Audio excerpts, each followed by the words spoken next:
It seems like I've been slacking off on the how-to style of video a little bit lately because I've been trying to get some other things done. But today I think we can get back to it and do a how-to video. Welcome back to Black Bear Forge, where I hope to educate, inspire, and spark the imagination of anyone interested in the traditional art and craft of blacksmithing. I have a customer request to do a short bar with some sort of a decorative end to hang a tapestry from. She's a tapestry weaver, and she's woven something that's 17 inches wide and so long, and wants a nice ornamental iron bar to hang that from. A week or so ago, we did a forge welded braided twist pattern. And this looks like it's been braided, but it's really just the way you do the twist and what order you do things. And the person who has requested this hanging rod saw this and thought it was interesting. So I'm going to do a variation of this. It's done differently than this. It's not actually a twist, but I think I will do that on each end of the hanging bar, and I think it should make for a very interesting finial. What I'm going to do looks very much like this. And this is not a twist, so it is more of an actual braid than a twist, although technically it isn't really braided. It's just a matter of alternating bends, and we will go to the vise and we will look at how I did this. Now this sample that I did is out of 1/4 inch round bar, and I think it's a little bit too big for the project I have in mind. It's attached to a 1/2 inch round bar. Looks about right there, but I'm going to use 3/8 square for this project, and I think 3/16 round bar might be a better size finial for that because I don't want it to dominate the weaving that is going to go on it. The weaving is the key feature, and this is just a hanging bar, so I don't want it to distract any. This is a project that I think is best done in the vise using a torch as our heat source. I have 2 pieces of 3/16 round bar that are about 12 inches long, and I'm going to start by putting one of these in the vise with half of it sticking out. Now these bars will start to get hot, so not a bad place to wear some hot metal gloves. I'm going to take my second bar and heat it with a torch. I'm going to heat up about 3/4 of an inch of it. This is why the torch is so good. These control heats are real critical for this kind of thing. And I just want to wrap that all the way around.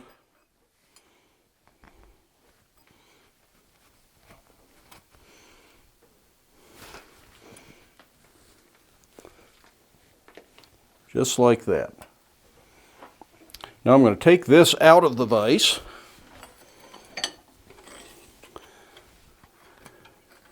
And hopefully as that shrinks, that'll lock in a little bit tighter as it cools. And now we're just going to slowly build this up. Essentially, it's the same as what we just did.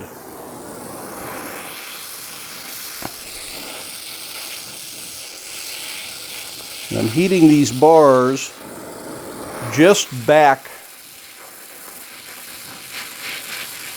from the edge so that they bend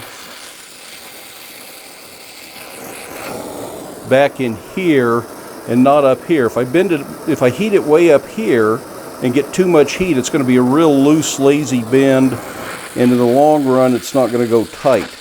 So you want to be just back from where the actual bend is going. Just like that.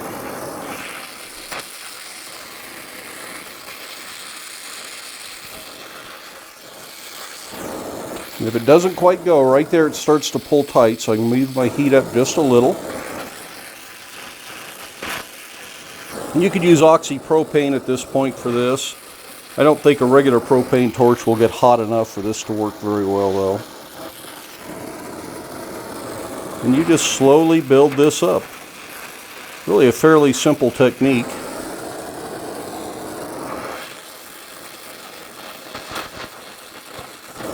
And of course the length of the bars will determine the maximum distance you can go.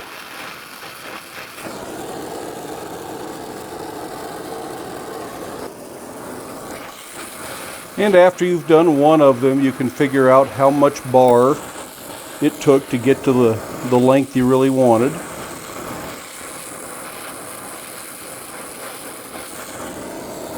And if you have too much bar and it gets too long, you just stop a little bit short. Now these didn't go quite together as tight as I would have liked. So I'm going to heat those up there.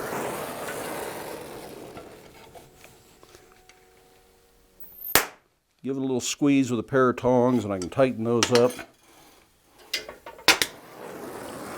And then be a little bit more careful to get a good controlled heat on the next pass here.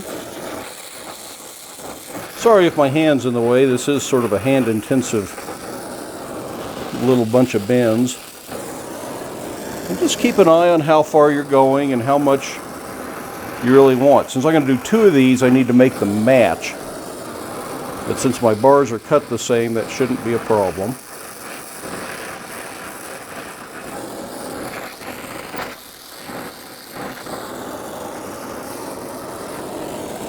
And I think that's about as far as I want to go. I really like that look. Now these sticking out like this doesn't really work in the long run. We've got to do something with that. So I'm going to need to bring these up. And I can go ahead and bend these two because they're trapped, too hot to touch and point. These are trapped under here, so these two will be easy to bend up. But when I try to bend these, they're going to want to unbend. So I'm going to put a quick tack weld, and since I've got the torch, that's going to be real fast and easy to do.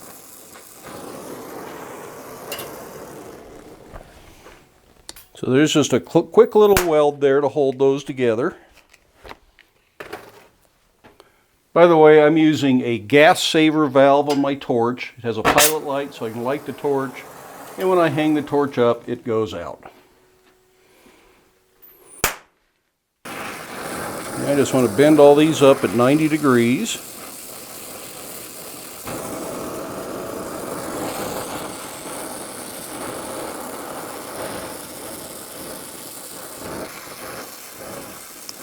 And I may have to go to the forge for this, although I can probably do it with the torch. Let's see what happens here. Just need to bring all these together now.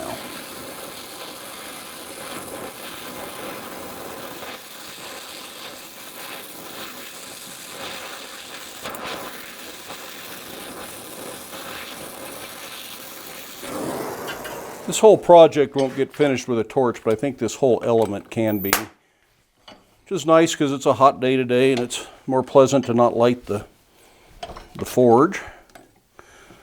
So that brings all that nicely together. So I need to make 2 of these.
Now my inclination is certainly to forge weld these pieces to the end of the bar, but since I am trying not to run the forge today, there's only a few things on this project that will require forge heat. We're going to take another approach. We're going to go ahead and do this one welding with the torch, partially because the torch is out and partially because it is slower and more controlled than TIG or MIG would be. And that way I can get a really good weld, blend it nicely, something that's going to complement the forging and not just be a weld that's obviously a modern weld. If you're a good MIG welder or TIG welder, that would be a perfectly acceptable way to do this. And of course, forge welding is a perfectly acceptable way and probably the preferred way to do this.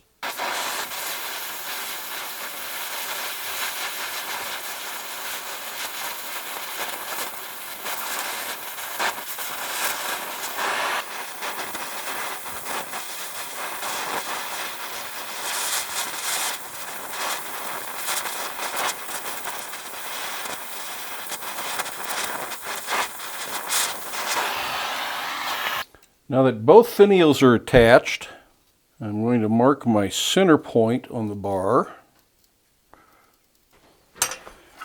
And I'm going to put a light center punch mark on this. You could certainly leave this bar square, but I think it's going to look better with a twist, and I'm going to do a reverse twist that changes in the middle, which is why I want the center punch mark. I also think that'll be a good place for my touch mark. So opposite that, I'm going to go ahead and put my touch mark. And since the torch is out and I don't need much heat, I'm just going to go ahead and do that with the torch.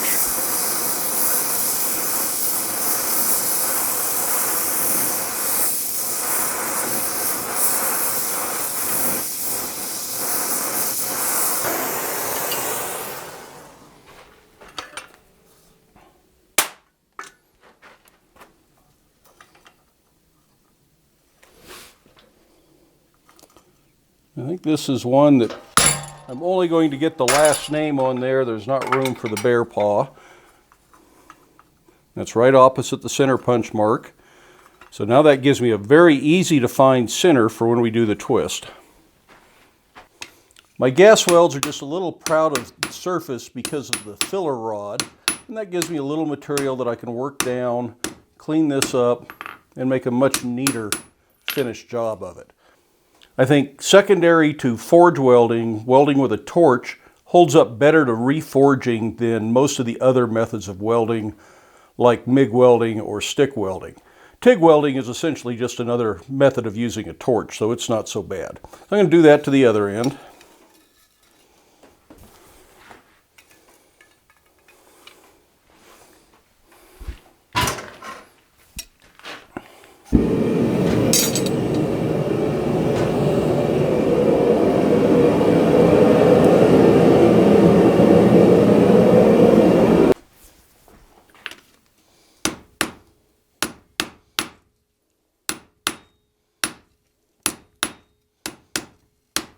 I'm going to chamfer the edges just a little bit at the end where the twist won't extend to. I'll probably finish straightening this after we twist it. So now we want to twist it. We need a good even heat. That's a long twist. If it's not even, it's going to look funny. I'm going to put the little finial right down in the bottom of the vise so I can get as much twist as I can in this. Put this right at my center mark. And this time I'm twisting clockwise. Okay, it's twisting a little bit more down here.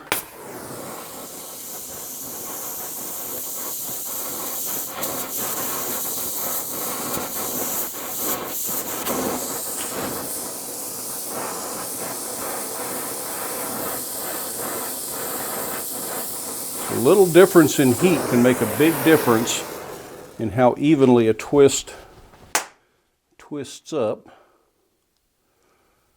think that looks pretty good.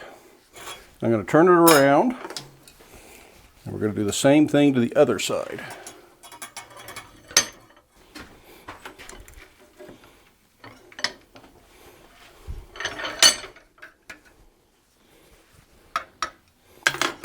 Last time I twisted clockwise, so this time I want to twist counterclockwise.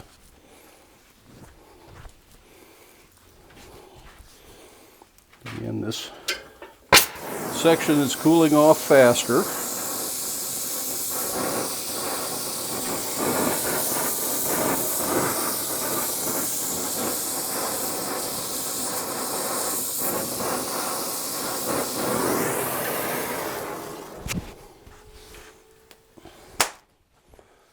I'm going to twist them up so they're, looks like the same speed of twists, the same number of wraps. And I forgot to count, so I'm just going by eye. I think that looks pretty good. And that is the twist finished. I think I'll try to heat the whole thing gently, and we'll take it to the wooden stump to straighten it.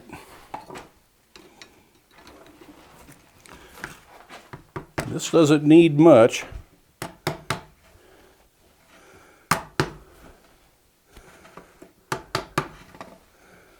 And you may need to do the finial ends separate from the twist, because they are just a little bit cocked over.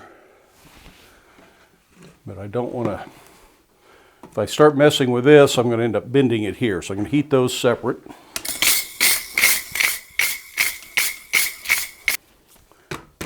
But this is relatively straightforward to straighten that. And that's all the work on the rod pretty much done. With the bar itself pretty much finished, we need to think about how we're going to hang it. And for that, I'm going to put some little tiny hooks on the end so that I can attach some lightweight chain to it. Now, I don't want these hooks to distract from the main project, so I'm just going to bend them up very simply here, no little curly cues or anything like that.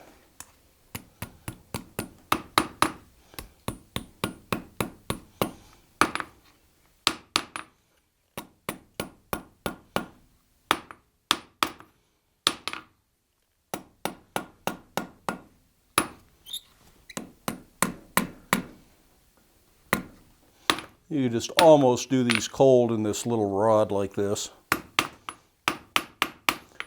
I just need to open that up so I can get the chain through.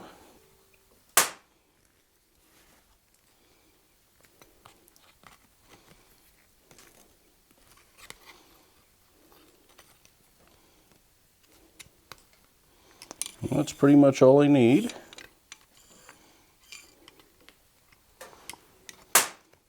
With a good controlled heat from the torch, you really don't need much hammer work on a hook like this. Very simple.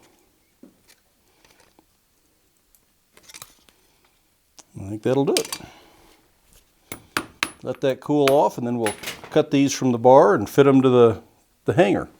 Now I just need to put the little hooks we made in there, and for that I'm going to drill some holes. So first I want to make sure I know what size this is.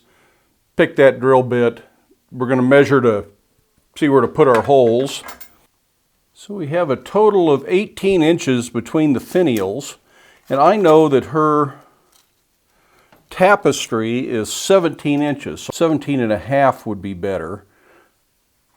So that's where I'm going to mark my holes, and that's right on the end of the twist in both cases, so that's just right. I also want to make sure that it's in a position that the hooks will allow my touch mark to read correctly. No reason to put my touch mark on the bottom or the back of the bar. I'd just as soon have it show if anybody wants to know where she got the bar from. So my little drill gauge says that's a 5/32 hole that fits in. And it's a snug fit, so these will be tight, and that's what I want. And you can see how this kicks up a little bit, so that's not going to lay flat, and I'm going to end up with a crooked hole, which I don't really want. So I'm going to put a little shim under there so that stands up the way I want it to.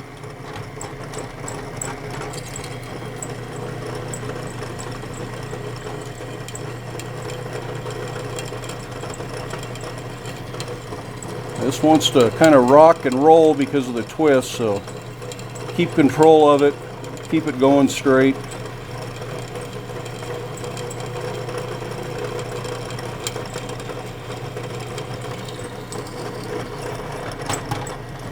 we came out centered. I'm going to use these aluminum vise jaws in hopes that this will hold this very nice and tight.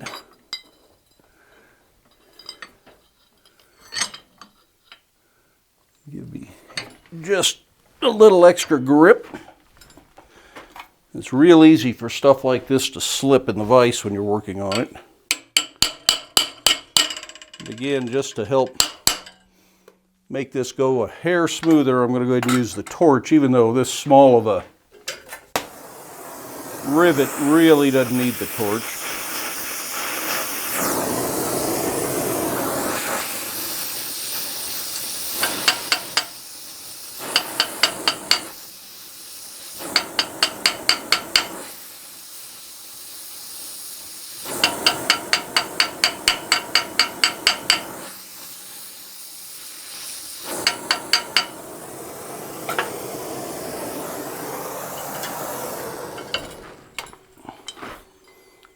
Worked very nicely. I think I'm going to straighten this just a little while I got the torch here. I might as well bring that eye in line a little bit better.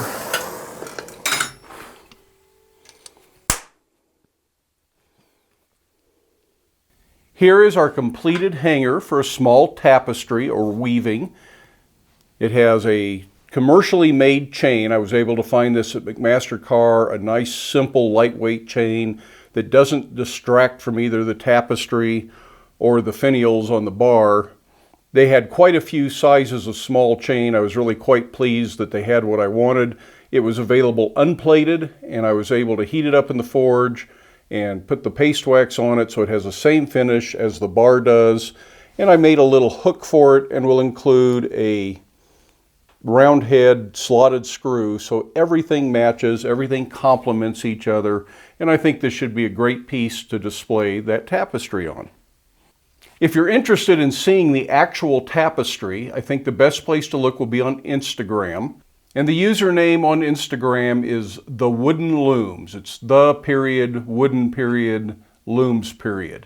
So look for @TheWoodenLooms on Instagram if you want to see this completed project with the completed tapestry. Hopefully she'll take a picture maybe in about a week or so.